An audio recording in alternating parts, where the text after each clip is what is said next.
지금 여러분들 앞에 정수기가 놓여 있습니다. 이 정수기는 각종 더러운 물질로 오염이 된 오염수를 멤브레인이라고 하는 정수 시스템을 통해 정수를 한 후 여러분들이 마실 수 있는 물로 만드는 일반 가정용 정수기입니다. 하지만 정수기로 투입되어지는 오염수는 두 가지입니다. 하나는 가정에서 빨래를 하고 버린 하수이고요. 나머지 하나는 자연재해로 불에 타 무너진 옷감 염색 공장에서 흘러나온 오염수입니다. 여러분들이 이 두 가지 오염수를 정수해 물을 마셔야 한다면 어떤 물을 마실 건가요? 아마도 어린아이들도 쉽게 답을 내릴 수 있는 선택이라고 생각하는데요. 이것으로 지금 현재 일본 후쿠시마 방사능 오염수 해양 유출에 관한 논란을 한마디로 정리해 보았습니다. 어떠신가요? 이해하시기 쉽죠? 그렇다면 구독과 좋아요, 그리고 알람 설정 꾹 눌러주시고 조금만 더 살짝 깊게 알고 싶으시다면 영상 고정하고 시청해주세요. 그럼 시작하겠습니다.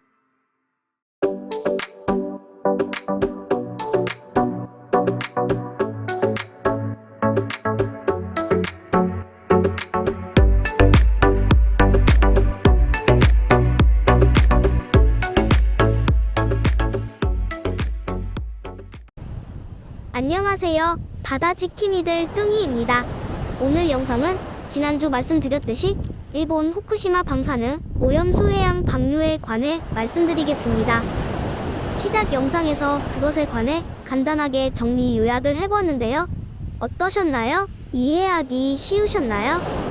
지금 일본은 원전 사고 폭발에 의해 방사능에 심각하게 노출되어 오염이 된 원자로 제어봉 냉각수를 알프스 다액 동제거 설비라는 필터로 정화를 하여 바다에 방류를 하겠다고 공표를 했습니다. 그들은 내년 2023년부터 방류를 하겠다고 했지만 빠르면 올 2022년 3분기부터 시작할 수도 있다고 예측하고 있는 상황입니다. 사실 중수로 원전 방식을 사용한 전 세계 국가들은 방사능에 오염이 된 냉각수를 알프스로 처리한 후 처리된 냉각수를 공식적으로 해양에 방류하고 있습니다. 이는 우리나라도 마찬가지로 알프스로 처리하고 바다에 방류를 하고 있는 실정입니다. 하지만 일본의 경우는 다른 나라들과는 상황이 전혀 다른 입장입니다. 그 첫 번째로 그들이 말하는 알프스 방식은 세계에 검증이 되지 않은 일본이 개발한 알프스 설비라는 것입니다. 그들의 주장에 따르면 냉각수에 포함되어진 대부분의 방사능 오염물질들은 알프스 설비로 제거하거나 그 농도를 인체에 무해할 정도로 줄여서 방류를 하여도 무해하다고 주장을 하는 입장입니다.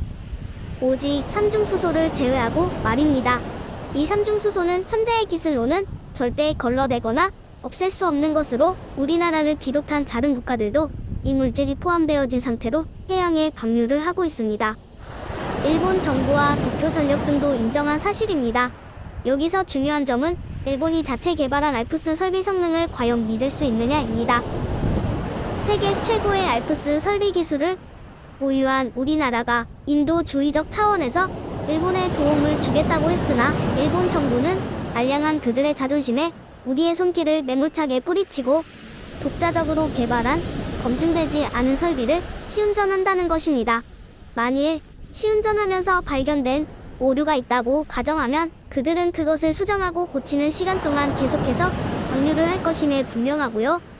그렇게 방류된 오염수는 계속해서 바다에 쌓이며 축적된다는 것이 사실입니다. 두 번째로 다룰 문제점은 걸러지지 않은 삼중수소의 양입니다. 무엇으로도 걸러지지 않는 삼중수소 성분은 후쿠시마 원전 사고가 발생한 시점부터 그리고 향후 30에서 50년 동안 사고 원전의 반감기가 끝날 때까지 계속해서 냉각수에 유출될 것이고요. 전 세계 바다로 유입되어 해양을 오염시키게 될 것입니다.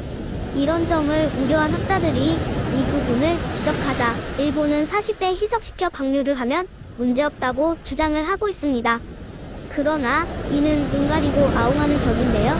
아무리 희석을 해서 방류를 한다고 해도 그 총량은 줄어들지 않고 그대로 해양에 쌓이고 널리 퍼져 나아간다는 것이 문제가 되는 것입니다.